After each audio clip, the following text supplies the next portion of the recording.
Good evening to all our wonderful viewers all over the world, and welcome to Face-to-Face program. This is the program where we frontally discuss political and social issues in Nigeria. This weekly program is brought to you every Wednesday, 6 p.m. Nigerian time, anchored by my humble self, Prince Ewumade Konkon. Today, we are going to be joined in the studio by our special guest and a regular contributor to this program. Our discussion for today is Nigeria is at a crossroad between voting for a renowned looter and a failed party. The Nigerian general election in Nigeria is here again. We can choose between a renowned looter and a failed political party. The stakes at this election is very high. Unemployment at the highest level in the modern history of Nigeria. Insecurity everywhere, and nowhere is safe in our land. There is plan to take over Nigeria. The choice is yours, and we must vote for a fresh hand with the third force political party during this political dispensation. Our vote counts and not our prayer point. My brother, Mr. Nosa, you are welcome to the studio. Thank you very much. It's a pleasure to How are you today? How are you doing today? And it's good to see you. Yeah, we're doing quite well. Great. Did you just heard my summary of our discussion for today? Yes, Nigeria yes. is at a crossroad. Yes. Between voting for a renowned looter and a failed party. Yes. So which one are you going to choose if you were to choose between these two? Because for me, I'm not going to vote for a renowned looter. I'm not going to vote for a failed party. I would rather go for something else. Well, again, my point is a little bit complex. What I have said to many people is that at a point in time, I'm going to maintain what I call strategic ambiguity. What do I mean by this? To me, the most important thing for Nigeria at this time is to stabilize the situation in the country. Now, you said the choice is between a renowned looter and a failed political party. That is it. Yes. The goal of every Nigerian is to prevent the renowned looter from coming to office. True. That is the number one goal. Now, the question, therefore, is this. What other options do you have? Do you vote for a failed political party, or do you choose a third-party candidate? We choose a third-party candidate because we've already tried the looter and the failed party. Your record is your record. Yes. Don't lie. Yes. Everyone has a record. So we have to look at the records of all the major candidates, what they bring to the table. And I know some have said that there's one of the candidates of the Labour Party, Peter Obi, and from what we have seen on television, on the internet, and digital media spaces, is that he's got a huge following among young people. Fine. That would be a fresh face. Now, but some have said, oh, well, Tinubu did well as governor of Lagos State. Fine. Others have said, well, Alhaji Atiku has a record, was vice president, and things like that. What Nigerians need to do is to examine the records of these three candidates. What did Peter Obi do as governor? I don't mean commercials. I mean, let us look at the records critically. What did he do in terms of infrastructure? What did he do in terms of the educational development of his state? What did he do in terms of the management of the resources of that state? And then go back and say, okay, Tinubu was governor of Lagos State.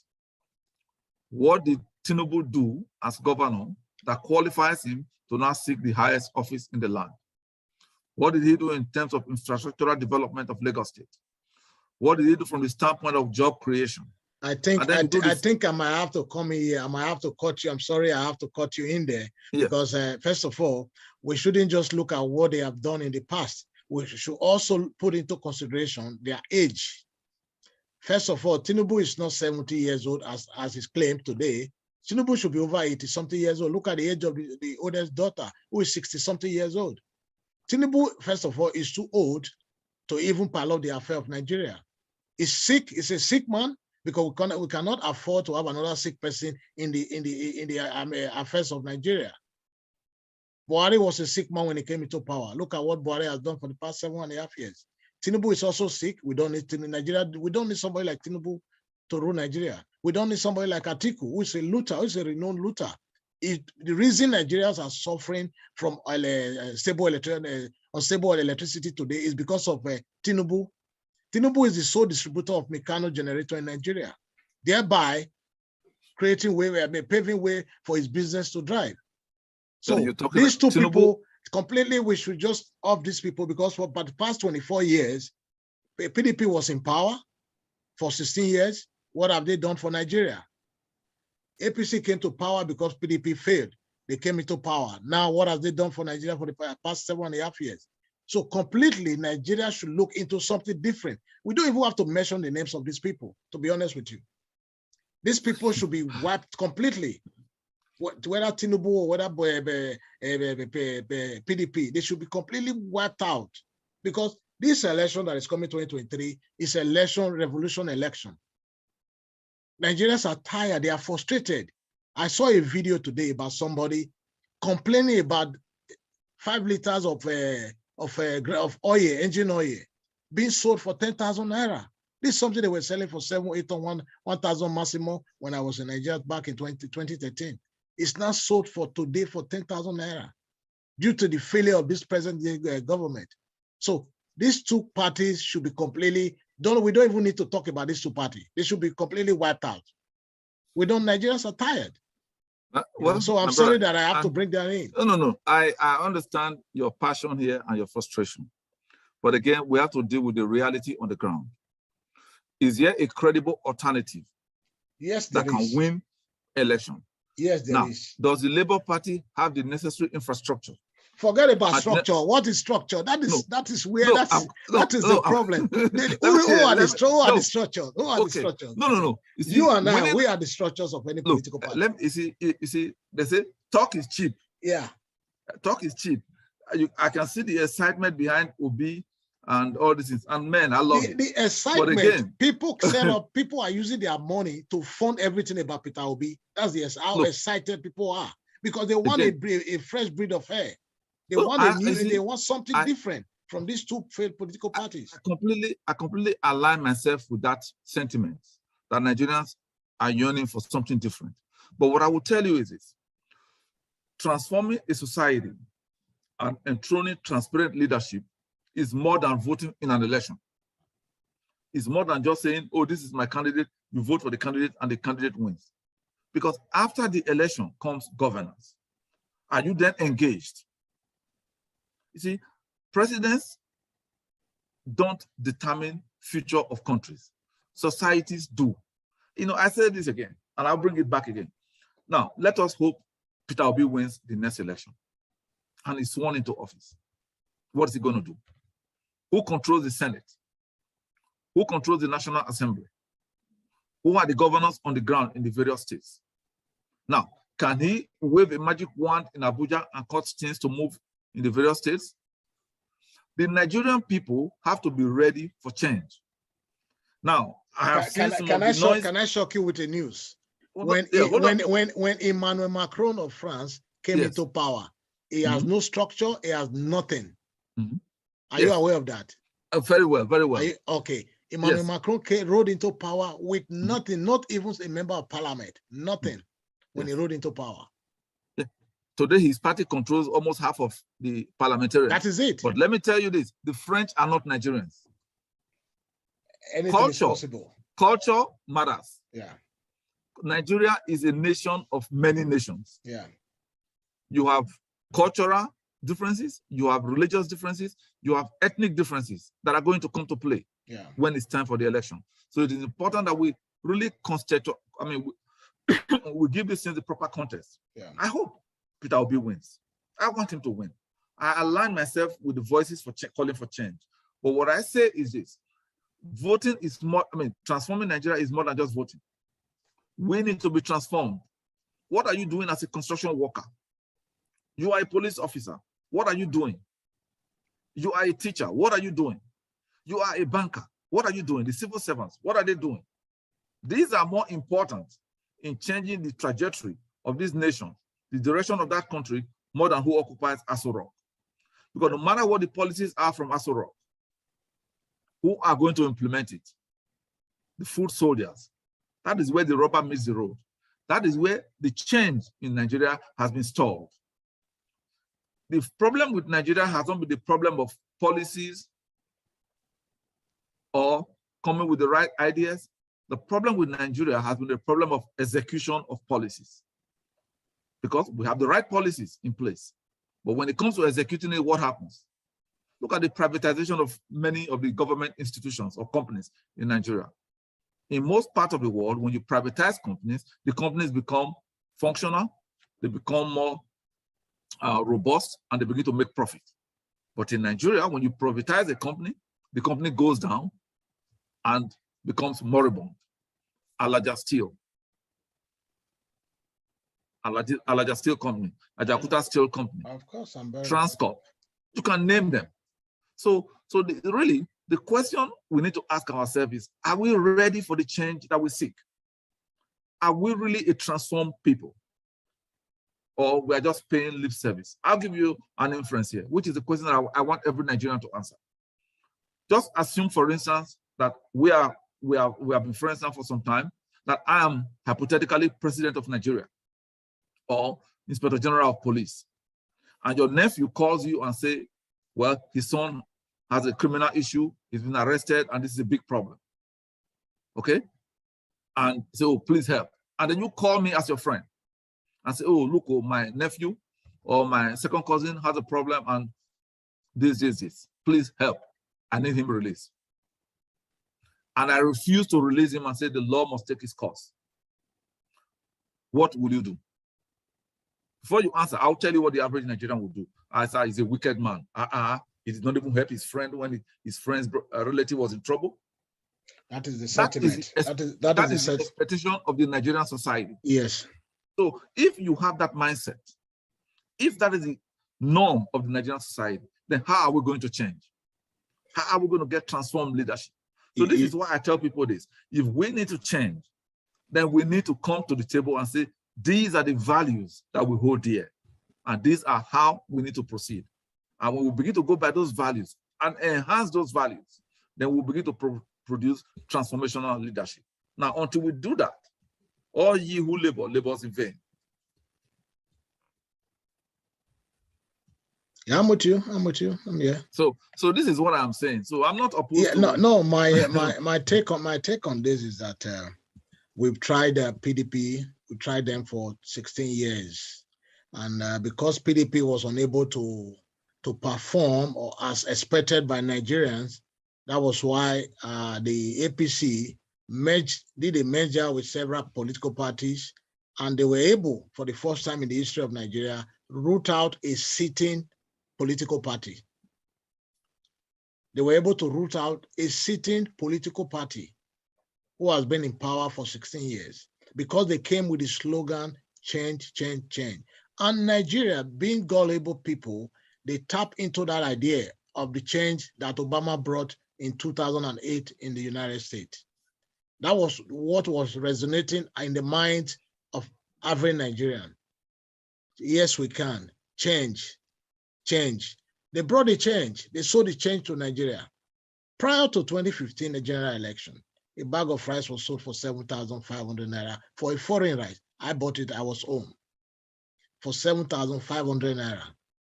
Fuel were being sold at the pump station for 85 naira.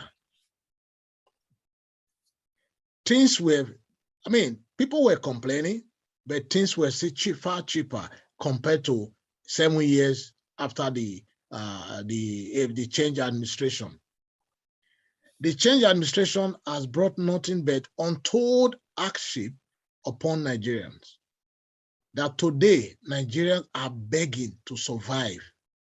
If not for you and I that live in diaspora, many Nigerians would have been eating on the streets of Nigeria from the garbage. If not for you and I, because we that live in the diaspora, we remit money to our family back home. Over 36 billion, according to the CBS Central Bank Index. Bank of Nigeria. Yeah, About 36 billion were remitted by the Nigerians in diaspora. So if not for you and I that lives in diaspora, that send money to home to take care of our family, most Nigerians would have been, people would have probably been killing each other just to survive. So what am I trying to say? 7 years of APC administration as a change, the presumed change that Nigeria bought into. Now, 7 years after they failed Nigeria, bag of rice is now sold, local bag of rice, for 30-something thousand naira. So don't you think it's about time we should do away with these two failed political parties? Because that was why, for me, it's very emotional when when I'm talking about the issue of Nigeria. It's very emotional for me because, to be honest with you, I'd rather be in my country than being another man's land if my country was okay. Yeah, it is painful because, no, definitely. I'm very, very emotional because I've been every nook and cranny of this planet. I've been around. I've seen things. I've came to realize that there's nowhere as good as your own. Oh, definitely. Because that's why when it comes to the issue of Nigeria, I am not getting paid for what I do, but I'm doing it because I'm so passionate about Nigeria being a better country. I agree with you. I'm, frankly speaking, from a young age, I have always had a revolutionary fervor for change. In fact, as a young man, when I was in college in Nigeria, I was one of those that fought the Babangida administration. I was arrested and detained. I spent more than 57 days in military detention because of our anti-military regime demonstration and pro-people demonstration, advocating for change. But what I have come to realize with my experience over this time is that we need to take a long view. Transforming Nigeria should not be a fire brigade approach. This is where we are getting the whole thing wrong. We cannot change Nigeria overnight. Because if we engage, what we're trying to do now, yes, APC is terrible. They have failed Nigeria. PDP has failed Nigeria. But PDP and APC are made up of Nigerians. They are not foreigners. Now, the Labour Party now, that is the current darling of the day, they are also made up of Nigerians. And many of the people that are running to the Labour Party today, they are some of the same failed politicians that were in APC and PDP. So what am I saying? But we shouldn't just look at only Labour Party alone. There are other political parties in Nigeria. But we don't just, those two political parties should be completely forgotten about. Let me tell you what I'm driving at here now. We need to come up with a long-term view to salvage the country, not an instant, because nothing good comes instantaneously. I'll give you a reference. You want a tuber of yam? If you plant your yam seed, it does not grow immediately for you to eat. It takes time and you have to nourish it for it to grow, and then you can then eat. For us to have the country of our dream, every Nigerian must invest in the country. What do I mean by that? Because all Nigerians are stakeholders in Nigeria. We have a stake in the success or failure of that country, whether we express it openly or inwardly. We have a stake for the survival of that country. And being stakeholders, we therefore need to take the next step, which is, what are we doing to make Nigeria succeed? For instance, if I'm a member of, say, the Nigerian Conscience Party, I'll have to make sure that any candidate that the party nominates must be a candidate that is rooted in ethics and transparency. The same thing with the other man who is a member of APC or a member of PDP. People should refrain from selling their votes for a bag of rice and instead insist on producing candidates that reflect their values. Because the point that I make is this, is that the parties, candidates today, reflect the values of their political parties. And those political parties are made up of Nigerians. And those candidates reflect the values of those Nigerians. And those Nigerians themselves too are from communities. They are leaders in their communities. They represent their communities. Therefore, they also represent the values of their communities. So what am I saying here? I am saying that if you are building a house, a two-story building, and you have a failed foundation, that building is going to collapse. True. So we need to start from the foundation. We need to build a foundation. We can't just go to the top and say, okay, let's get Mr. John Doe. I have political aspirations, but I have told my friends, I said, I will never run for election in Nigeria. And they say, why? I said, for two reasons. I'm willing to serve my people and my country. But under the current political architecture, any person that is ethical and transparent is doomed to fail because you won't get the nomination. Now, if you find a way to get the nomination, then you would have been co-opted into the system, into their system. nexus. Yeah, true. And when you get there, then you can no longer execute your vision. So what do? What I preach and what I say is that we need to tear the structure down through a cultural revolution, a cultural revival that would involve the houses of worship, the churches, the mosque. We need to transform our churches. We need to transform our mosque to where our churches no longer preach about prosperity, gospel, rather they will not be preaching about atonement, ethics and transparency. Love of God and ethics goes together. Love of God and transparency and integrity goes together, not miracles and prosperity. That our mosque will begin to preach about the values of the Holy Quran, about the piety represented by the Holy Prophet Muhammad, to say that as a good Muslim, you must be ethical, you must be transparent, and you must be a person of integrity. And I will begin to do this, that our churches and our mosques are now agents of change and transformation. It will begin to radiate towards the entire society, to where the society itself becomes transformed. And when the society is transformed, you will then have a transformational leadership. It will be organic, and everybody will benefit. The country will benefit. I'll give you an example. If you have a rotten tomato and you open it, what do you expect to find? But if you have a good tomato and you open it, what are you going to find? So if we really believe that we want a transformed nation, then we must begin from the basics. A child cannot learn to run until he or she learns to crawl. So we must do the first thing first. Let us transform ourselves and our institutions. Let the churches and the mosques and the traditional institutions play their rightful role so that citizens can begin to imbibe the right culture that promotes life, that values transparency, that values integrity over riches. A society that would emerge would be a society that promotes transparent leadership. I'll give an example here. We have 200 million Nigerians. That is what the government projects.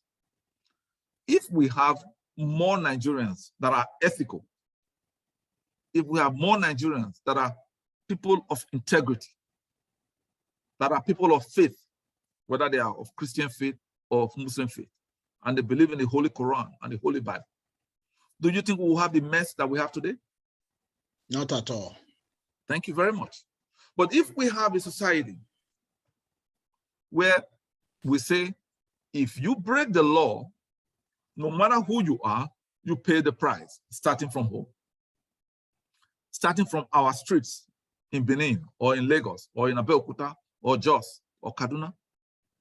To say, if I see you destroying government property, I will make sure that you are held accountable.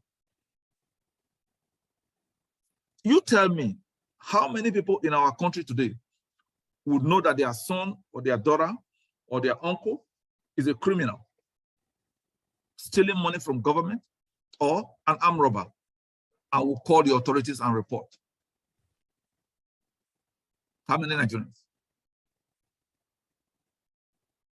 Very few. You know, that takes me back to what I want to dive into what you just made mention of, about somebody coming in at the end of the day will get co-opted into the system and thereby becoming part of the system, which is very true. That's one of the core foundational problem that we have in our civil service in Nigeria today, especially when from the bottom to the top, from the local government, because the government starts from the local government. Mm-hmm. Most of those people come in with a good intention to do something for their community, for their state, and for their nation. However, during this process, when they come in, they know nothing about how the administration is being run in the local government or the state or the federal. There are people, or there are some certain element who I call the cabal that owes Nigeria to ransom. In my own word, those I call them the cabal. Those are the cabal in the local government. There are cabal in the state government. There are cabal in the, just like they have cabal, you know, in the federal government. These people are the enablers of corruption in Nigeria.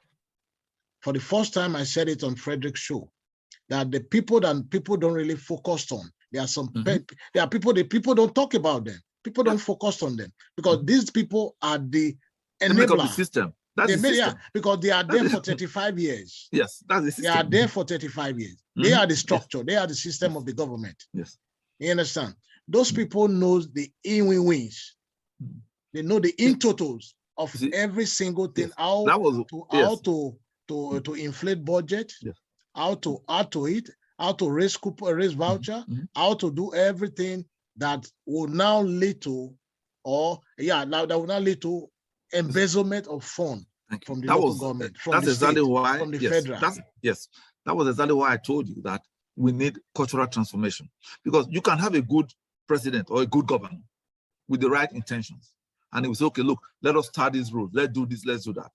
The people that are going to execute it, the permanent secretaries, the directors of ministries, and what have you. I'm not campaigning for Peter Obi on this platform, because we are now, the member of the Global Coalition for Security and Democracy in Nigeria. We cannot campaign for any political party now until October, where we shall have an online poll to choose a candidate that we are going to support for the 2023 election. However, on my personal opinion, if Peter Obi becomes the president of Nigeria, from what I've read so far about that man, when he was the governor of Anambra, he was impeached twice.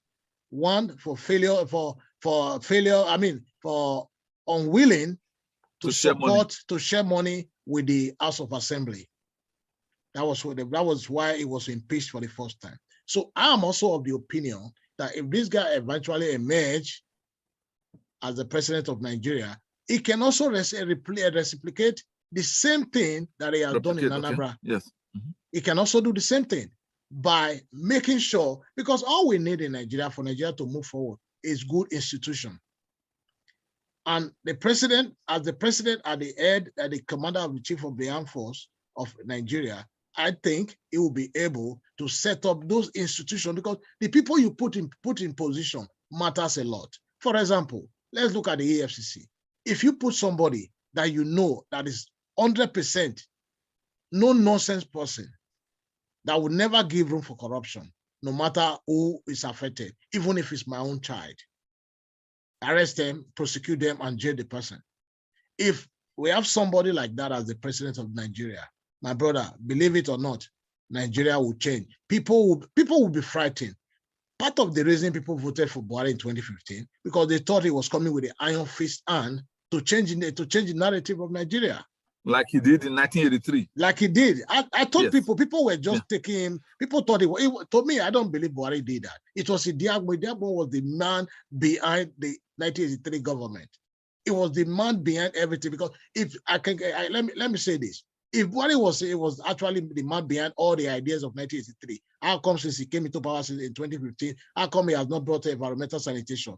Well, politics is, remember, politics is different from military junta.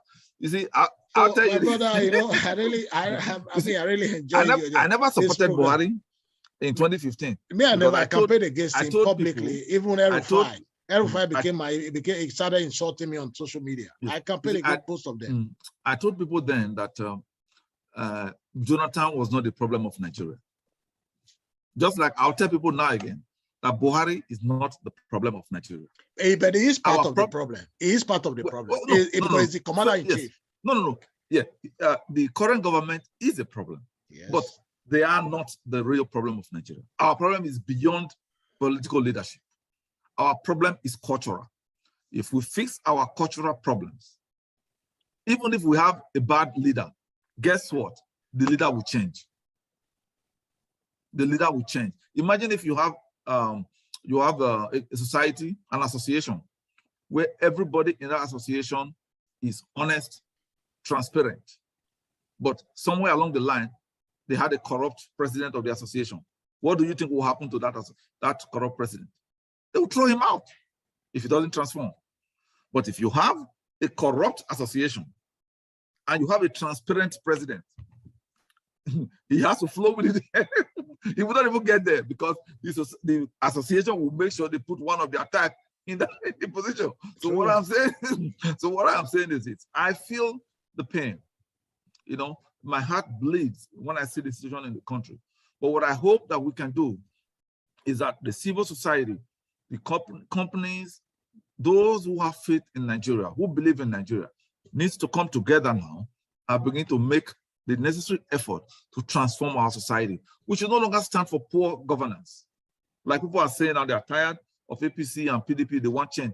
That is the first step. That's a good step. Okay, fine. Next, what are you doing?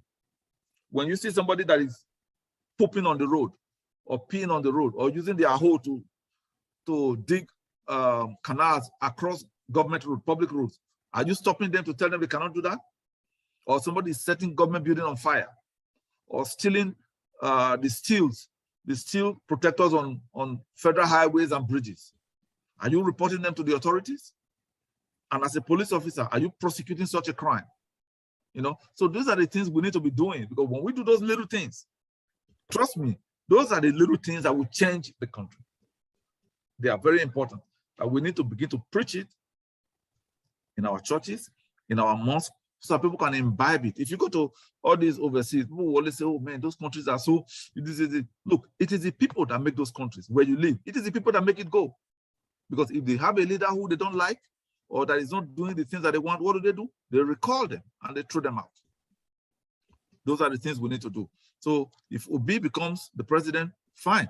Our people should not go back and say, okay, Obi is there now. No, we need to stay on the street and engage until he does what he needs to do to move the ball forward. But we on our part must play our own role, because our roles are important. If we are a teacher, we must go to work and teach. If we are firefighters, we must make sure we fight the fire.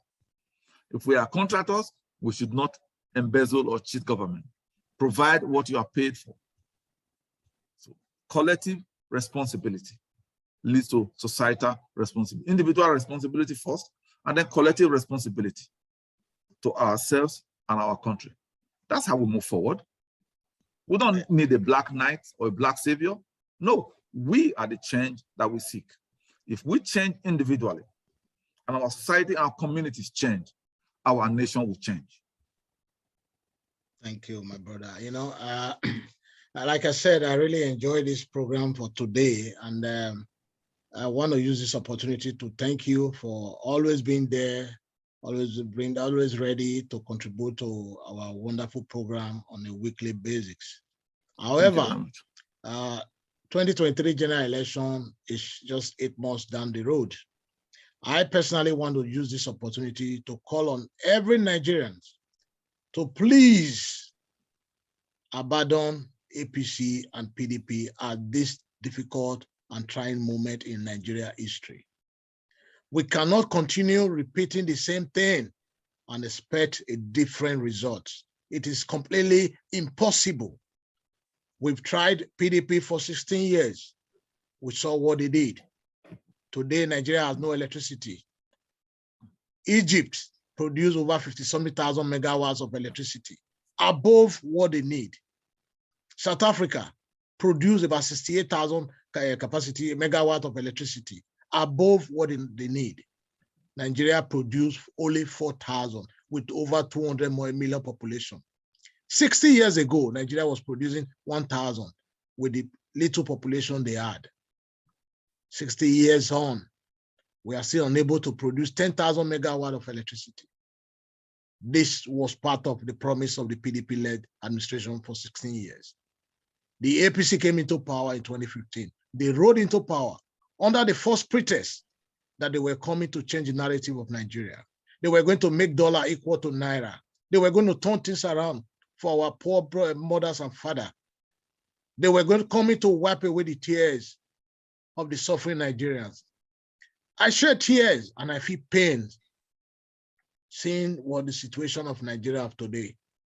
And this is not the Nigeria that I wish to hand over to my children. So I want to use this opportunity to call on every Nigerian youth, rise up above the challenge of tomorrow. Abandon Tinubu, abandon Atiku, and look for somebody else, a third, fourth political party. I don't care who that person is. As long as that person has what it takes to move Nigeria forward. As long as that person has what it takes to lift Nigeria to the moon, to make Nigeria the Silicon Valley of Africa. Somebody that is willing, ready to sacrifice, that will sacrifice blood for that nation to move forward. This is my hope, and this is what I continue to hope until my last breath. I want to see a new Nigeria. I want to see a prosperous Nigeria. I want to see a Nigeria that manufacturing will become a thing of the day. Production will be at the highest level. This is the Nigeria that I dream of. My brothers and sisters, it is time to put sentiment aside. It is time to put religion aside. It is time to put ethnicity, what part of the country you come from. It is time to put this aside, and let's vote in a new hand. Our leaders have failed us. We are not the laughingstock of the world. Until next week, same time, I look forward to seeing you again. Remain blessed, and God bless you all. Thank you, my brother, for being a part of the program for today. Thank you very much. My pleasure.